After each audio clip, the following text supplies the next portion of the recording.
और प्रायः मैं जो बताता हूँ वो आप लोगों को 10 मिनट के अंदर बता के बाद समाप्त करूँगा। जब हम लोग कक्षा 7-8 में पढ़ते थे तो अनिवार्य संस्कृत एक विषय के रूप में हुआ करता था, आज भी होगा। उसमें एक श्लोक आता था कि उत्साह संपन्नम अदीर्घ सूत्रम क्रिया विधिज्ञम व्यसनेश शक्तम सूरम कृतज्ञम दृढ़ सौहृदम च लक्ष्मी स्वयं याति निवास हेतु।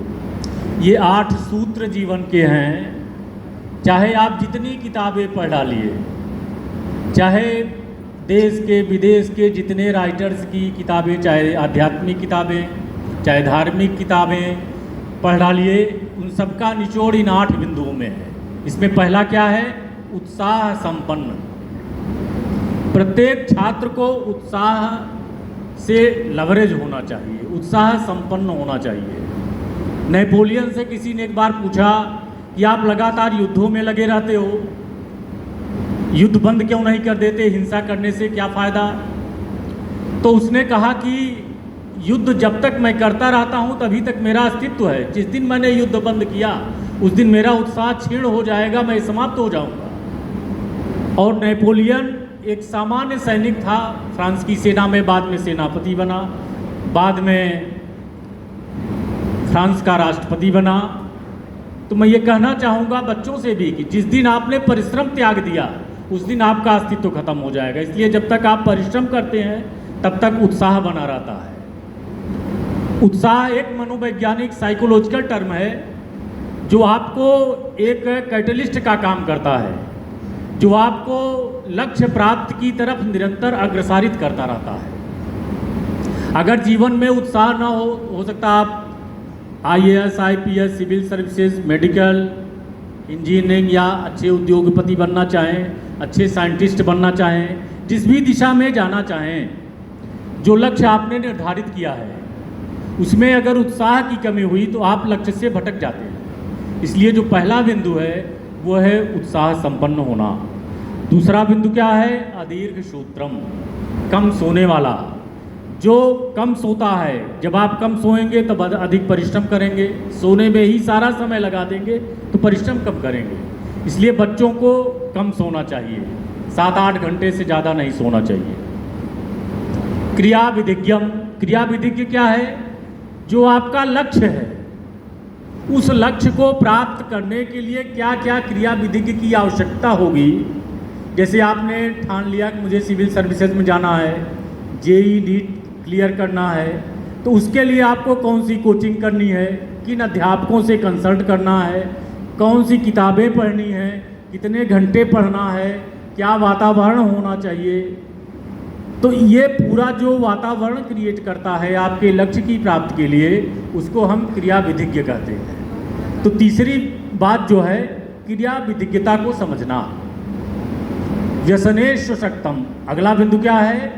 व्यसनेश शक्तम, व्यसनों से दूर रहना। आजकल के तमाम बच्चे, हम लोग तो पुलिस ऑफिसर हैं, तमाम जिलों में रहा हूँ, देखता हूँ कि इस उम्र में 18-20 साल की उम्र में बच्चे नशाखोरी के शिकार हो जाते हैं, तमाम तरह के कुसंगति के शिकार हो जाते हैं और उनका पूरा जीवन नष्ट हो जाता है। इसलिए अच्छे लोगों की संगति करिए, दुष्प्रवृत्तियों से दूर रहिए। इस संबंध में मैं एक कथा अक्सर सुनाता हूँ, आज फिर आप लोगों को बताऊँगा। थॉमस एल्वा एडिसन का नाम सब लोगों ने सुना होगा। कितने विद्यार्थियों ने थॉमस एल्वा एडिसन का नाम सुना है? हाथ खड़ा करें।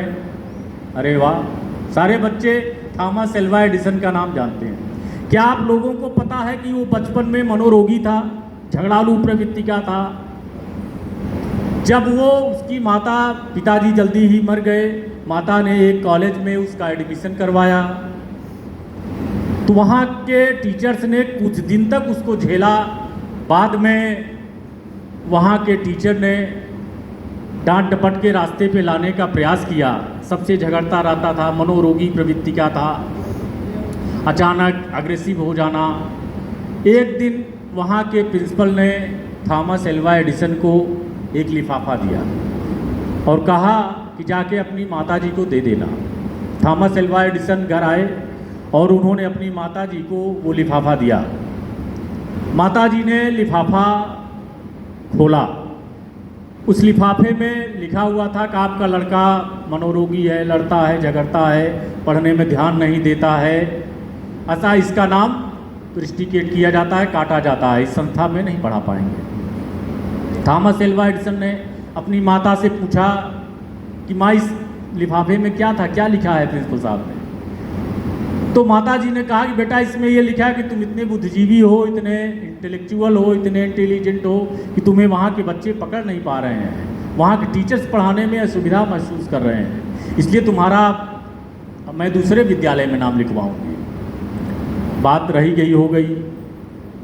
2-3 महीना अपने पास रख के थॉमस एल्वा एडिसन की माता ने उसको प्रशिक्षित किया, उसका मनोरोग साइकोलॉजी का जो उसका इफेक्ट था वो दूर किया और फिर एक अच्छे विद्यालय में उसका नाम लिखवाया। बाद में वो दुनिया का सर्वोच्च वैज्ञानिक बना। इस बीच उनकी माता जी का देहावसान हो गया और एक दिन बैठे बैठे अपने लाइब्रेरी में अलमारी में थॉमस एल्वा एडिसन एक किताब ढूंढ रहे थे, तो एक किताब निकाले और उसमें वो माता जी का लिफाफा भी रखा हुआ था जिसमें प्रिंसिपल ने उसकी माता जी को पत्र लिखा था। पढ़ा और उसके बाद उस पत्र पढ़ के थॉमस एल्वा एडिसन रोने लगा। वो कहा मैं इतना नालायक था, इतना मनोरोगी था, लेकिन मेरी माता जी ने मेरे उत्साह में कोई कमी नहीं आने दिया और मैं कहाँ से कहाँ तक पहुँच गया। उसने अपनी मृतक माता के नाम से पत्र लिखा और नीचे लिखा कि आपका थॉमस एल्वा एडिसन एक मनोरोगी जिसको उसकी माता ने दी पूरे विश्व का सर्वोच्च वैज्ञानिक बनाया।